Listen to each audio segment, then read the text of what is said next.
नमस्कार। दिन भर की बड़ी खबरों में आपका स्वागत है। मैं हूं आपके साथ आस्था श्रीवास्तव। इस बुलेटिन में आज बात होगी एलजेपी में अध्यक्ष पद के चुनाव की, राम मंदिर जमीन खरीद पर नए खुलासे की, जानेंगे मुकुल रॉय से क्यों लग रहा है बीजेपी को डर, राजस्थान में गहलोत और पायलट के बीच कैसे बनी बात करेंगे किसान आंदोलन पर राकेश टिकैत के नए ऐलान की, परीक्षा परिणामों को लेकर सीबीएसई के फॉर्मूले की और बुलेटिन के आखिर में बात देश में बढ़ती बेरोजगारी की। लेकिन तमाम बड़ी खबरों से पहले एक नजर सुर्खियों पर।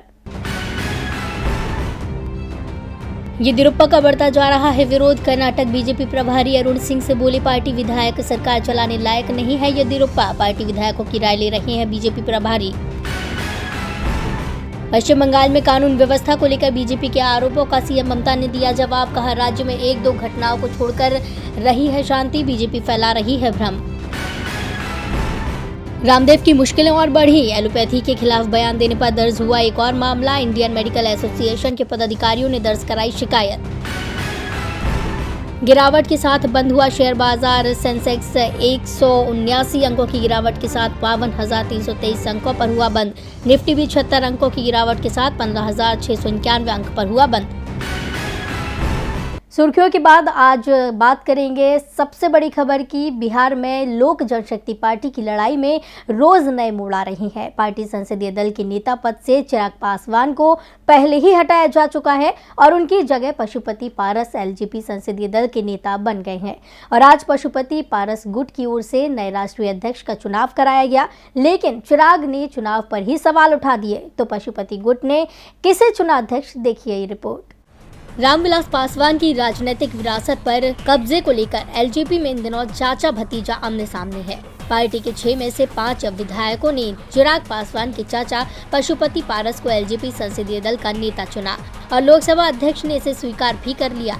चिराग का दावा है कि लोकसभा अध्यक्ष एक गलत परंपरा शुरू कर रहे हैं। चिराग ने अपने चाचा के नाम पर एक भावुक पत्र ट्विटर पर जारी किया। इसका जवाब पशुपति पारस ने देते हुए कहा है कि वो पार्टी को बचाने की कोशिश कर रहे हैं। चिराग ने यदि गलत फैसले नहीं किए होते तो रामविलास पासवान की पत्नी यानी चिराग पासवान की मां आज सांसद होती। उनका इशारा राज्यसभा सीट को लेकर था। चाचा भतीजे के बीच की ये लड़ाई अब पार्टी पर वर्चस्व बनाने की हो चुकी है। आज पशुपति पारस गुट द्वारा एलजेपी के नए अध्यक्ष का चुनाव कराया गया। इस पद के लिए आज नामांकन पत्र जमा किया जाना था और अध्यक्ष पद के लिए सिर्फ पशुपति पारस ने ही नामांकन पत्र भरा, जिसके बाद उनके निर्वाचन का ऐलान कर दिया गया। यानी पशुपति पारस अपने गुट की ओर से एलजेपी के राष्ट्रीय अध्यक्ष बन गए हैं। पशुपति पारस की ओर से भले ही ये ऐलान किया जा रहा है कि वो आज से पार्टी अध्यक्ष हैं, लेकिन चिराग पासवान ने इसे पूरी तरीके से खारिज कर दिया। चिराग पासवान ने कहा कि पारस गुट के पास चुनाव का फैसला लेने का अधिकार नहीं है। चिराग पासवान ने राजू तिवारी को एलजेपी का नया प्रदेश अध्यक्ष भी नियुक्त कर दिया। चिराग समर्थक बिहार में जगह जगह प्रदर्शन कर रही हैं, तो पशुपति समर्थक अपने नेता का स्वागत करने में जुटे हैं। चिराग और पशुपति पारस के फैसलों के बाद ये तय माना जा रहा है कि लड़ाई अभी भी जारी रहेगी। मामला सुप्रीम कोर्ट और चुनाव आयोग तक जाएगा। दोनों गुटों की रणनीति पर बिहार में सभी दलों की निगाहें टिकी हुई हैं। पशुपति पारस की ओर से तो साफ संकेत दिए गए हैं कि वो एनडीए के साथ हैं, बिहार में भी और दिल्ली में भी। लेकिन चिराग अब किसके साथ जाएंगे, इस पर सभी की नजरें हैं। एलजेपी में विवाद बढ़ता जा रहा है। पार्टी की लड़ाई अब खुलकर सामने आ चुकी है। राजनीतिक जमीन की लड़ाई में चाचा भतीजा एक दूसरे पर आरोप लगा रही हैं। जमीन की लड़ाई बिहार के साथ यूपी में भी चल रही है। सुप्रीम कोर्ट के फैसले के बाद अयोध्या में राम मंदिर बनना तो तय हो गया, लेकिन इसके लिए खरीदी जा रही जमीन को लेकर सवाल खड़े हो गए हैं। अचानक ही जमीन इतनी महंगी कैसे हो गई और ये मंदिर ट्रस्ट महंगी जमीन क्यों खरीद रहा है, देखिए ये रिपोर्ट। राम जन्मभूमि तीर्थ क्षेत्र ट्रस्ट द्वारा खरीदी गई जमीन को लेकर विवाद थमने का नाम नहीं ले रहा। आरोप है कि ट्रस्ट ने अयोध्या में एक ही दिन में 2 अलग-अलग कीमतों पर जमीन खरीदी। 18 मार्च 2021 को ट्रस्ट ने अयोध्या में 18.5 करोड़ और 8 करोड़ रुपए में 2 अलग-अलग 1.208 हेक्टेयर और 1.037 हेक्टेयर जमीन खरीदी।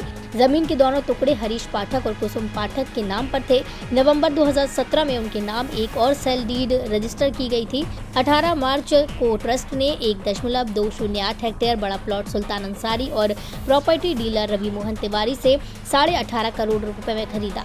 जिन्होंने इसे पाठक से 2 करोड़ रुपए में खरीदा था। इस पर सपा ने और आप ने गड़बड़ी के आरोप मढ़े हैं, लेकिन ट्रस्ट ने सभी आरोपों का खंडन करते हुए किसी भी प्रकार की गड़बड़ी की बात से इनकार कर दिया।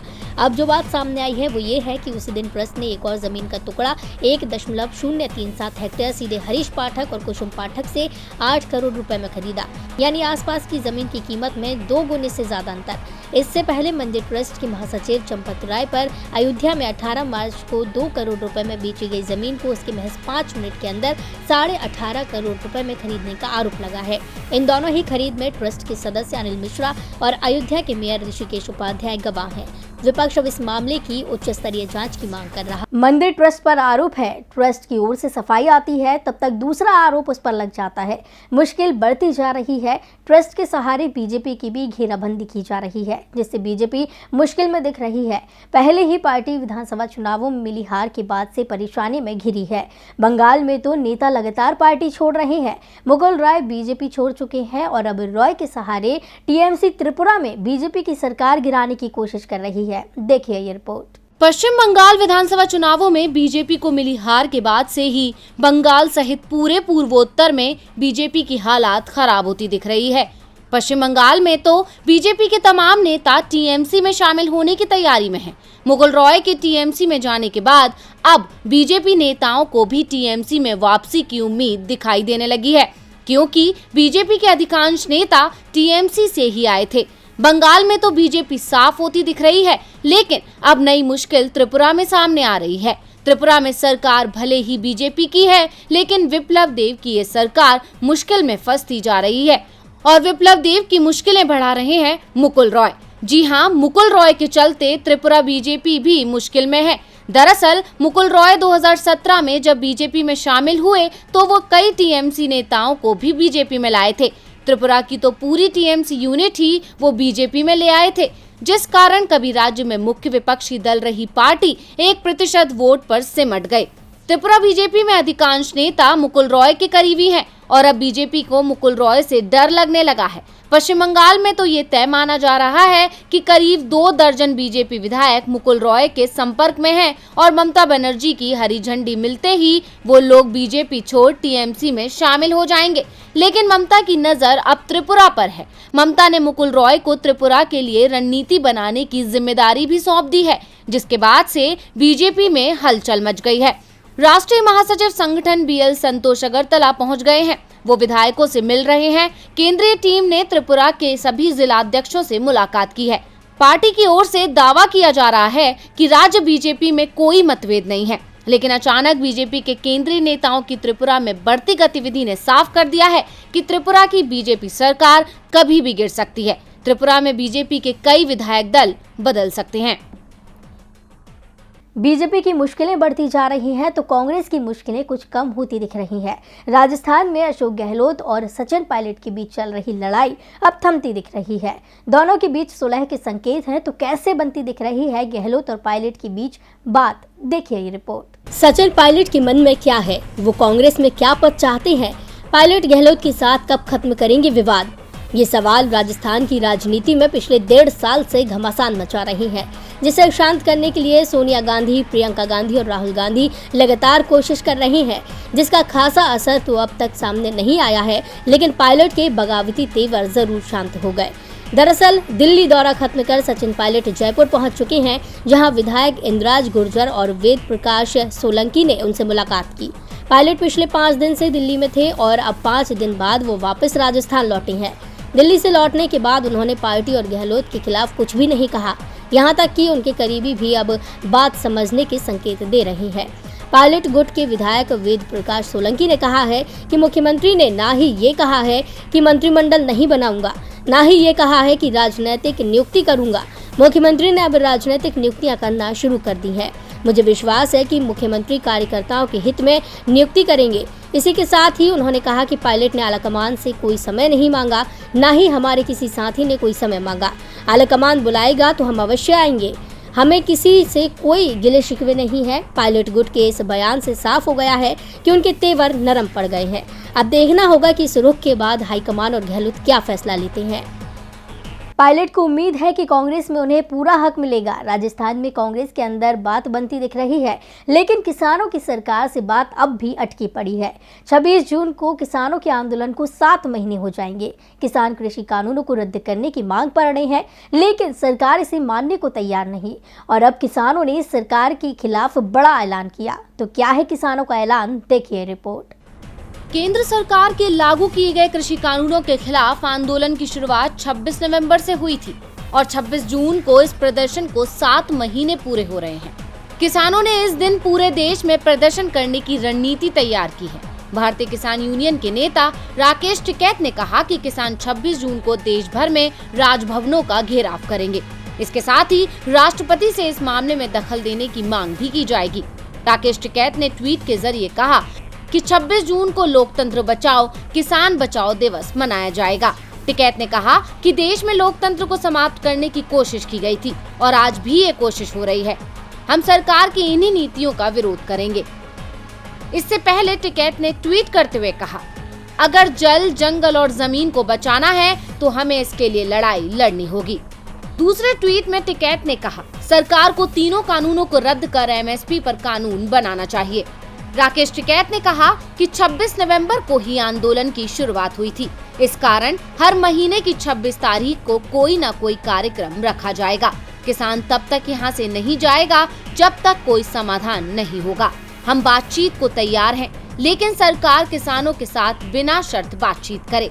मोदी सरकार के सामने मुश्किलें बनी हुई हैं। किसान पीछे हटने को तैयार नहीं और सरकार भी अड़ी हुई है। हल किसी के पास नहीं है, लेकिन छात्रों की समस्या का हल जरूर होते दिख रहा है। दरअसल महामारी के चलते सीबीएसई ने बोर्ड परीक्षाएं रद्द कर दी थीं, लेकिन छात्रों को अंक किस तरह मिलेंगे इसे लेकर फॉर्मूला सामने नहीं रखा था। आज सीबीएसई ने कोर्ट को बताया कि अंक देने के लिए क्या प्रक्रिया अपनाई जाएगी। तो क्या कहा कोर्ट ने, देखिए ये रिपोर्ट। सीबीएसई बोर्ड परीक्षाएं तो पहले ही रद्द हो चुकी थी। ये भी तय हो चुका था कि सभी छात्रों को प्रमोट किया जाएगा, लेकिन सवाल था कि छात्रों को अंक कैसे मिलेंगे। जब परीक्षाएं ही नहीं होंगी तो छात्रों की योग्यता को मापने का पैमाना क्या होगा। इसे लेकर सुप्रीम कोर्ट ने भी चिंता जताते हुए सीबीएसई से पूछा कि छात्रों को अंक देने के लिए क्या फॉर्मूला अपनाया जा रहा है। आज सीबीएसई की ओर से वो फॉर्मूला सुप्रीम कोर्ट के सामने रख दिया गया। बोर्ड ने बताया कि मूल्यांकन करते समय कक्षा 11 और कक्षा 10 की परीक्षा में छात्रों के प्रदर्शन को भी ध्यान में रखा जाएगा। सीबीएसई ने यह भी कहा कि जहां 30% अंक कक्षा 11 की अंतिम परीक्षा पर आधारित होंगे, वहीं मूल्यांकन करते समय कक्षा 10 के 3 सर्वश्रेष्ठ अंकों के आधार पर 30% अंक भी शामिल किए जाएंगे। 12वीं कक्षा के लिए अंक यूनिट टेस्ट मध्यावधि प्री बोर्ड परीक्षा पर आधारित होंगे और 40% वेटेज दिया जाएगा। परिणाम 31 जुलाई तक घोषित होने की संभावना है। अगर कोई उम्मीदवार नीति के आधार पर किए गए मूल्यांकन से संतुष्ट नहीं है तो ऐसे उम्मीदवारों को बोर्ड द्वारा आयोजित परीक्षाओं में बैठने का अवसर दिया जाएगा, जब परीक्षा आयोजित करने के लिए परिस्थितियां अनुकूल होंगी। सीबीएसई द्वारा सुझाए गए फॉर्मूले को सुप्रीम कोर्ट ने स्वीकार कर लिया है। शीर्ष अदालत ने कहा है कि वो इस मामले पर 21 जून को फिर से सुनवाई करेगी, ताकि ये पता लगाया जा सके कि क्या कोई अन्य सुझाव सीबीएसई के समक्ष विचार के लिए रखा जा सकता है।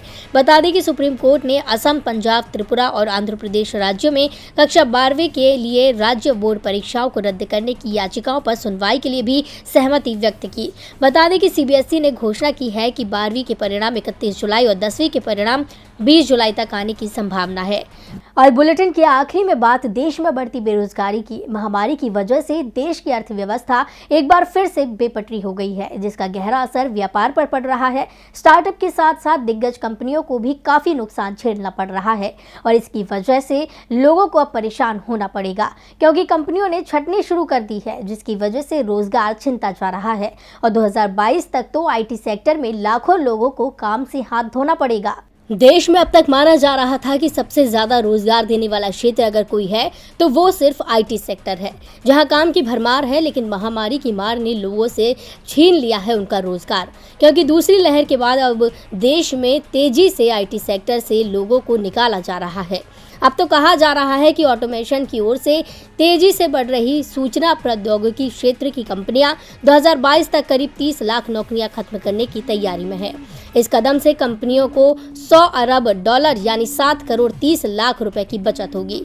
नासकॉम ने अपनी रिपोर्ट में कहा है कि घरेलू आईटी क्षेत्र में करीब 1 करोड़ 60 लाख नौकरियां हैं, जिनमें से 90 लाख कर्मचारी बीपीओ और अन्य कम दक्षता वाले क्षेत्रों में काम करते हैं। इनमें से ही 30% यानी 30 लाख नौकरियां अगले साल तक खत्म हो सकती हैं। सिर्फ रोबोट प्रोसेस ऑटोमेशन से ही 7 लाख नौकरियां खत्म हो जाएंगी। टीसीएस, इन्फोसिस, विप्रो, एचसीएल, टेक महिंद्रा और कॉग्निजेंट जैसी कंपनियां अगले साल तक ऑटोमेशन की वजह से ये छटनी कर सकती हैं। इन पर वेतन के रूप में $100 अरब की बचत होगी, लेकिन ऑटोमेशन के लिए $100 अरब खर्च भी करने होंगे। इसके अलावा $5 अरब नई नौकरियों के वेतन पर खर्च आएगा। वहीं फॉर्च्यून 500 की रिपोर्ट के मुताबिक महामारी की दूसरी लहर में युवा और ज्यादा उम्र वाले कर्मचारियों ने अधिक नौकरियां गंवाई हैं। 24 साल से कम उम्र वाले युवाओं में 11% की नौकरियां गई, जो पिछले साल 10% थी।